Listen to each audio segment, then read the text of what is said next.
What's up, internet land? I just wanted to come and chat with you for just a second. I know I look a mess. I've been shoveling for hours. This is like a tenth of what I've been shoveling today. It's been bananas, but I just wanted to talk to you guys maybe about a prep that you guys don't always think about. I know I don't have a hat on, I normally do. Ice melt. Ice melt's such a critical thing, and I actually forgot about one of my preps. This is one of the importances of why I got to get some more of my stuff organized and a little bit more strategically placed.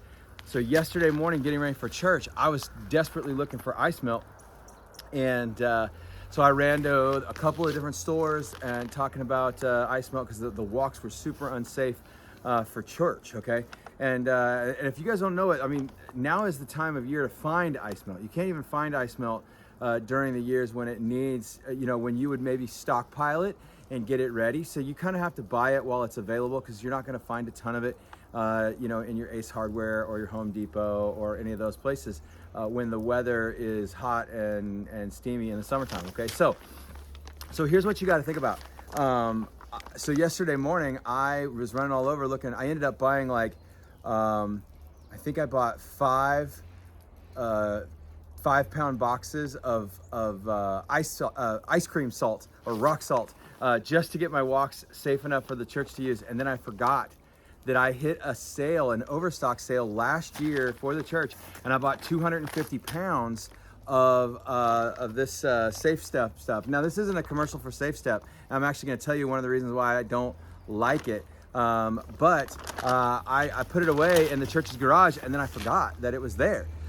So in my frazzle to get church going, I forgot that I had already prepped some things to get ready for winter before winter came. Okay, so now let me tell you a little bit. That's not just salt.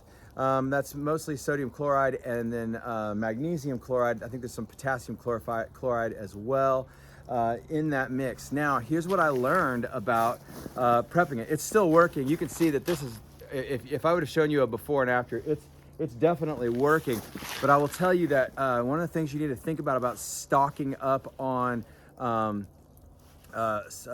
salt and those kinds of things is just the clumping that happens. Okay, normally I use a seed spreader to spread on my handicap parking and my bigger sidewalks, and I couldn't do that because this stuff was really clumped up. Now it's still working. I don't know if it's working as effectively as it would have been if it was mixed really thoroughly like it was last year before it sat in the church's garage. Now I kept it dry. This is a mostly dry climate and in plastic bags. So I probably could have stored it differently. I could have put it in buckets, which would have made it more accessible, honestly, for me even today to do this work.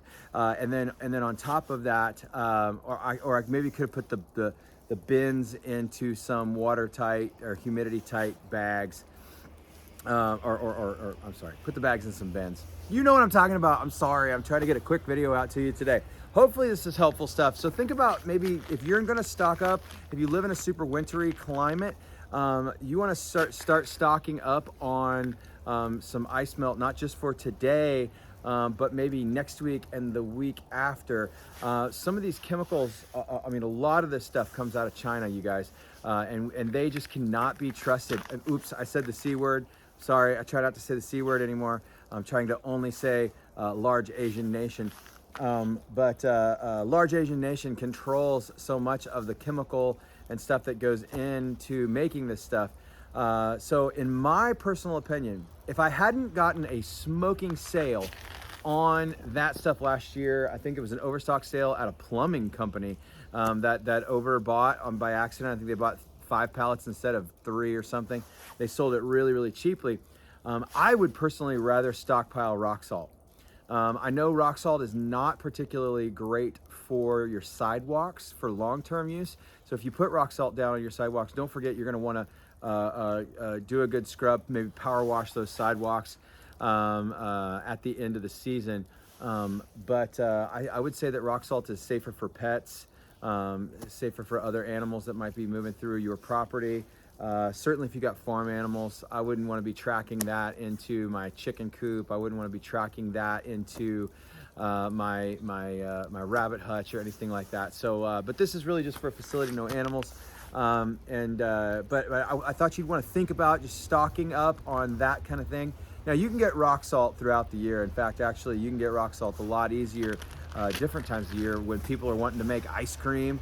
Most of the time, you can get 25 or 30-pound bags of rock salt in quantity at the grocery store, right? But you can get that at the feed store. They can order it in for you. So think about that. If you want regular ice melt, you might want to start stocking up on it now if you can find it. In the Pacific Northwest, I'll tell you the place that I would look to find ice melt, because the grocery stores are out, the hardware stores are out, Home Depot is out. Not a commercial for them by any stretch, but O'Reilly Auto Parts. The auto parts stores will often have ice melt or wok melt, and usually for a pretty decent price. So think about that stuff. Hey, clear your woks. Don't fall down. This is not the time you want to be taking risks. Mitigate risk right now, you guys. You don't want to be going to the hospital with a blown up back or a smashed up knee or a broken elbow because you slipped and fell on your ice. You don't want to be thinking about trying to defend your home if something really bad were to happen, if your woks are all covered in ice. So just a thought for preparedness today. Hope you guys are having a great day. Hope your new year is going awesome. Bye-bye.